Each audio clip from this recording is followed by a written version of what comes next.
Ladies and gentlemen, please take your seats and silence your cell phones. The program will begin shortly.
of the United States.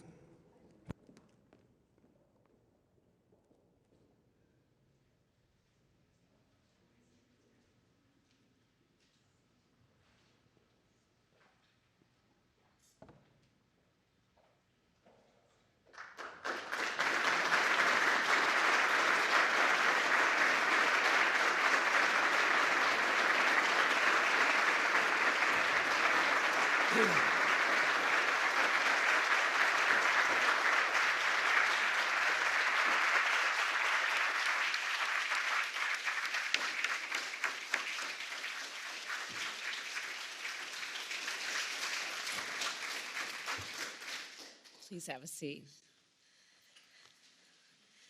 Good afternoon, everyone. Good afternoon. So throughout history, Juneteenth has been known by many names: Jubilee Day, Freedom Day, Liberation Day, Emancipation Day, and today, a national holiday.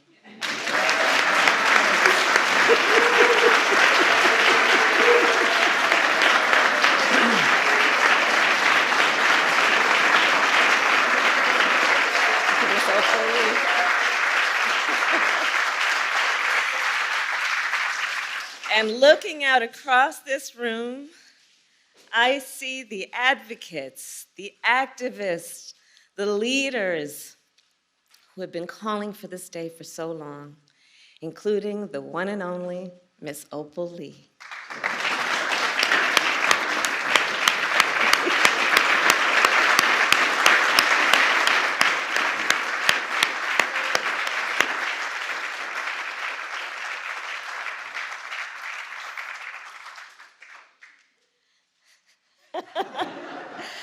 Who just received a very special recognition from the President of the United States.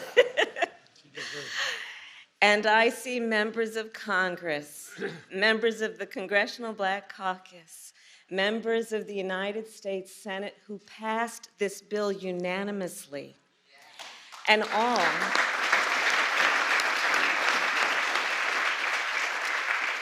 all of whom collectively were responsible for delivering this bill to the President's desk. And I thank you all. We thank you all. Your nation thanks you all.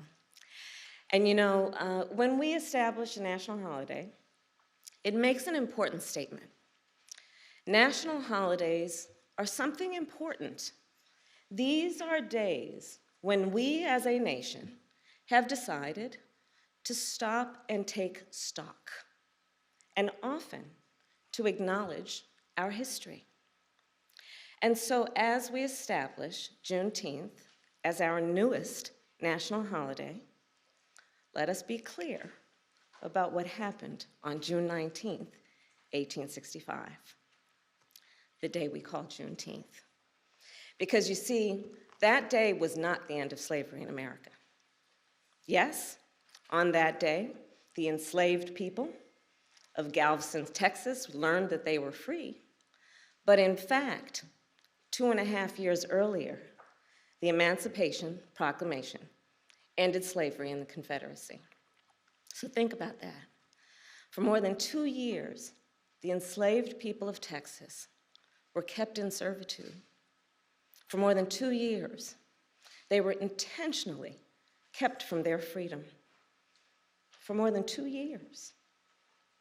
And then on that summer day, 156 years ago, the enslaved people of Texas learned the news.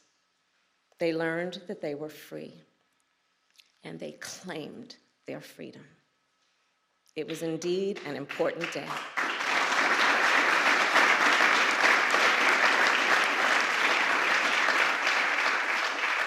And still, let us also remember, that day was not the end of slavery in America. The truth is, it would be 6 more months before the 13th Amendment was ratified, before enslaved people in the South and the North were free. So as we commemorate the history of Juneteenth, as we did just weeks ago with the history of the Tulsa Race Massacre, We must learn from our history, and we must teach our children our history, because it is part of our history as a nation. It is part of American history. So let me end by saying this. We are gathered here in a house built by enslaved people. We are footsteps away from where President Abraham Lincoln signed the Emancipation Proclamation. And we are here to witness President Joe Biden establish Juneteenth as a national holiday. We have come far, and we have far to go, but today is a day of celebration. It is not only a day of pride, it is also a day for us to reaffirm and rededicate ourselves to action. And with that, I say, happy Juneteenth, everybody. And with that, I introduce the President of the United States, Joe Biden.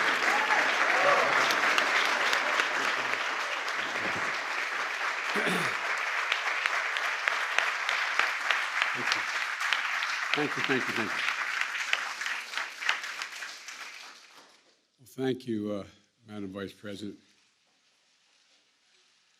156 years ago, 156 years, June 19th, 1865. John, thanks for being here.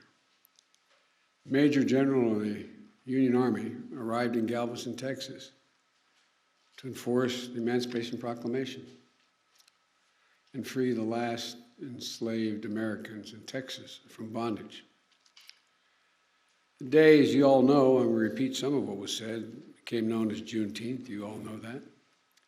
A day that reflects what the Psalm tells us. Weeping may endure for a night, but joy cometh in the morning. Juneteenth marks both the long, hard night of slavery and subjugation and a promise of a brighter morning to come. This is a day of profound, in my view, profound weight and profound power. A day in which we remember the moral stain, the terrible toll that slavery took on the country and continues to take. What I've long called America's original sin.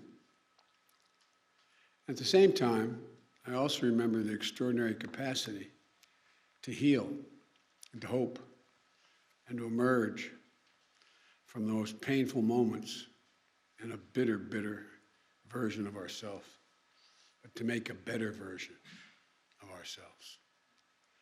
And today we consecrate Juneteenth for what it ought to be, what it must be, a national holiday.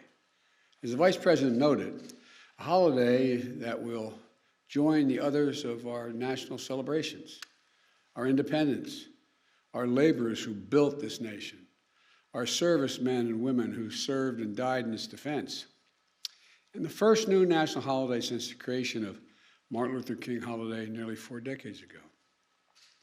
I'm grateful to the members of Congress here today, in particular the Congressional Black Caucus, who did so much to make this day possible. I'm especially pleased that we showed the nation that we can come together as Democrats and Republicans to commemorate this day with an overwhelming bipartisan support of the Congress. I hope this is the beginning of a change in the way we deal with one another. And we're blessed to mark the day in the presence of Miss Opal Lee. As my mother said, God love her.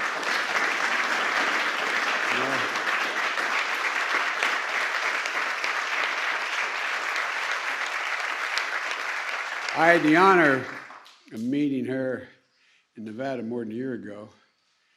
She told me she loved me, and I believed it. I wanted to believe it.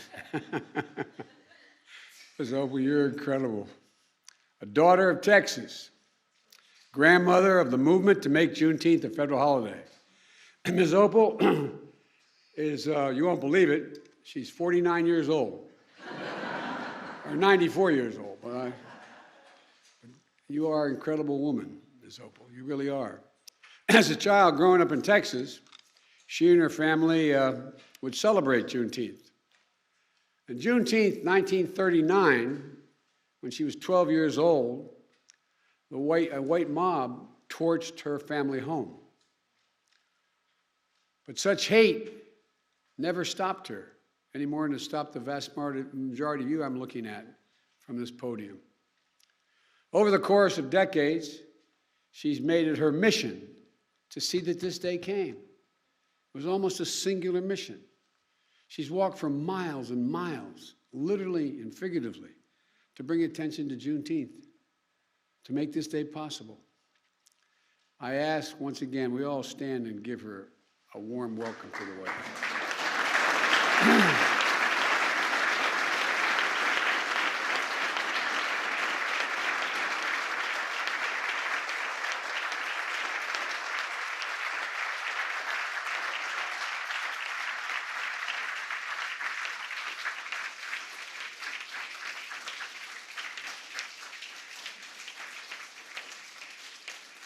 As they still say in the Senate, and I said for 36 years, if you excuse me for a point of personal privilege, as I was walking down, I regret that my grandchildren aren't here, because this is a really, really, really important moment in our history. By making Juneteenth a federal holiday, all Americans can feel the power of this day and learn from our history and celebrate progress and grapple with the distance we've come, but the distance we have to travel, Jim. You know, I said a few weeks ago, marking the 100th anniversary of the Tulsa Race Massacre, great nations don't ignore their most painful moments. Great nations don't ignore their most painful moments. They don't ignore those moments in the past. They embrace them. Great nations don't walk away. We come to terms with the mistakes we made. And in remembering those moments, we begin to heal and grow stronger. The truth is, it's simply not enough just to commemorate Juneteenth. After all, the emancipation of enslaved Black Americans didn't mark the end of America's work to deliver on the promise of equality. It only marked the beginning. To honor the true meaning of Juneteenth, we have to continue toward that promise, because we've not gotten there yet. The Vice President and I and our entire administration and all of you in this room are committed to doing just that. That's why we've launched an aggressive effort to combat racial discrimination in housing. Finally address the cruel fact that a home owned to this day by a Black American family is usually appraised at a low rate for a similar home owned by a white family in a similar area. That's why we committed to increasing Black home ownership, one of the biggest drivers of generational wealth. That's why we're making it possible for more Black entrepreneurs to access capital, because their ideas is good, they lack the capital to get their fair share of federal contracts so they can begin to build wealth. That's why we're working to give each and every child 3 and 4 years of age, not daycare, but school, in a school. That's why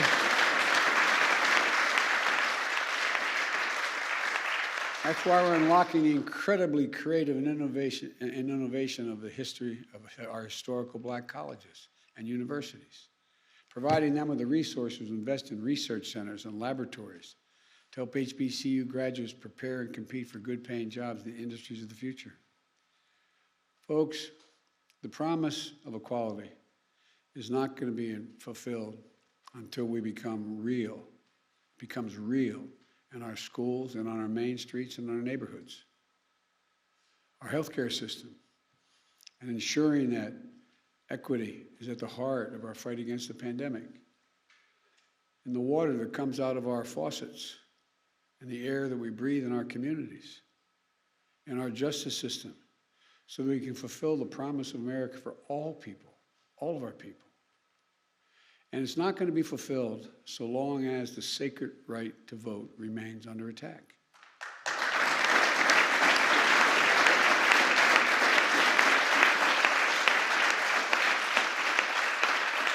We see this assault from restrictive laws, threats of intimidation, voter purges, and more.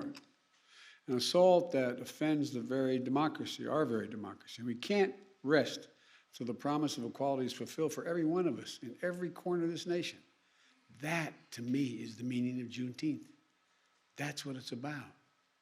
So let's make this very Juneteenth, tomorrow, the first that our nation will celebrate all together as one nation.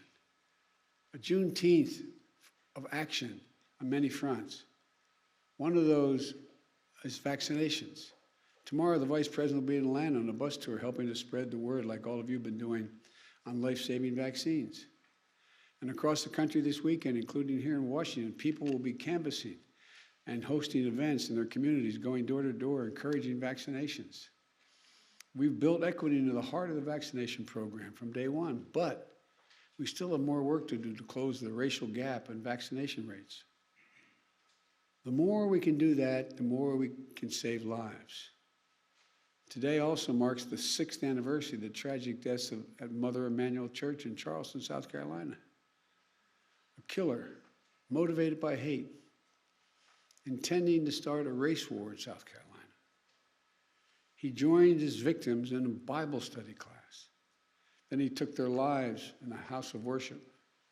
It's a reminder that our work to root out hate never ends, because hate only hides. It never fully goes away, it hides. And when you breathe oxygen under that rock, it comes out. And that's what we must understand, that Juneteenth represents not only the commemoration of the end of slavery in America more than 150 years ago, but the ongoing work to have to bring true equity and racial justice into American society, which we can do. In short, this day doesn't just celebrate the past. It calls for action today. I wish all Americans a happy Juneteenth. I'm certainly in a moment, going to sign into law, making it a federal holiday. And I have to say to you, I've only been president for several months, but I think this will go down for me as one of the greatest honors I will have had as president. Not because I did it, you did it, Democrats and Republicans. But it's an enormous, enormous honor. Thank you for what you've done. And by the way, typical of most of us in Congress and Senate, I went down the other end of the hall first and thanked your staffs, because I know who does the hard work.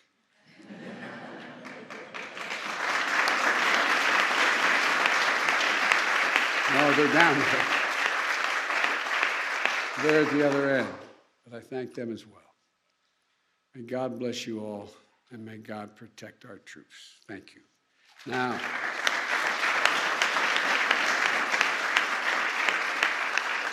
I'd like to invite up, while I sign, Senator Tina Smith, Senator Ed Markey, Senator Raphael Warnock, Senator John Cornyn, Whip John Clyburn, Representative Barbara Lee, Representative Danny Davis, Chair Joyce Beatty, and Sheila Jackson Lee, and Miss Opal.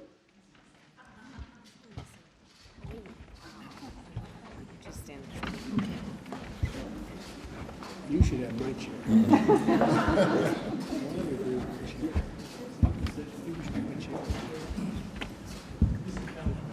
No? Okay.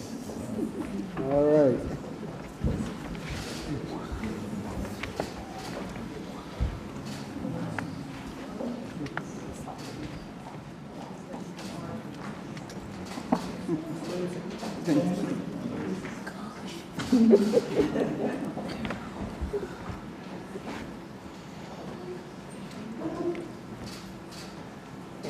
This first one goes in.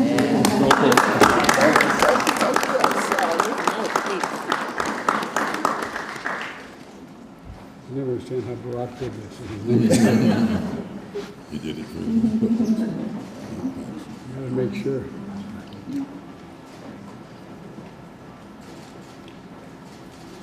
There you go. Thank you.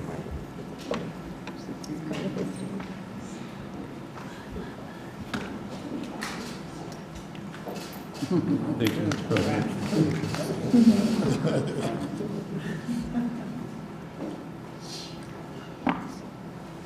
Thank you so much.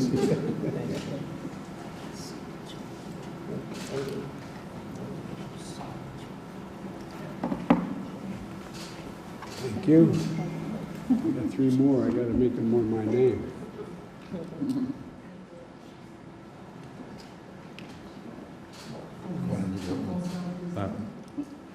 Oh, I'm sorry. I got for sure. There it is. There's a man. Texas. Texas. Did anybody else? Dan. Oh, Yeah, okay, man. I'm sorry, man. Congressman Davis. Thank you, man. Thank you. All right.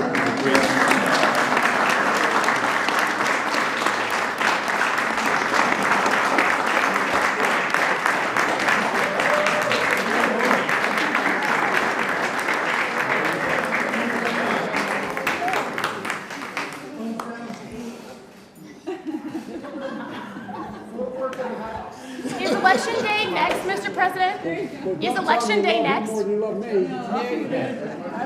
Mr. President, is Election Day next? Is the plan to sign Election Day a national holiday? All right. Well, thank you, everybody. Thank you, thank you. It's an honor. It's a very honor.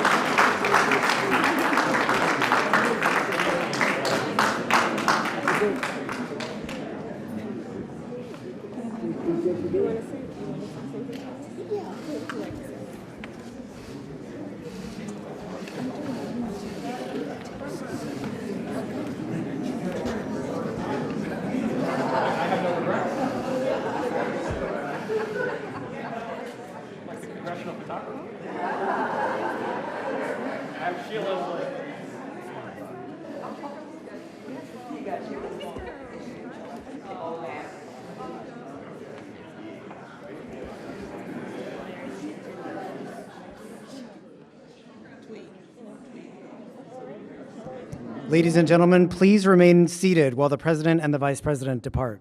Thank you.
Ladies and gentlemen, please remain seated while the President and the Vice President depart. Thank you.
up.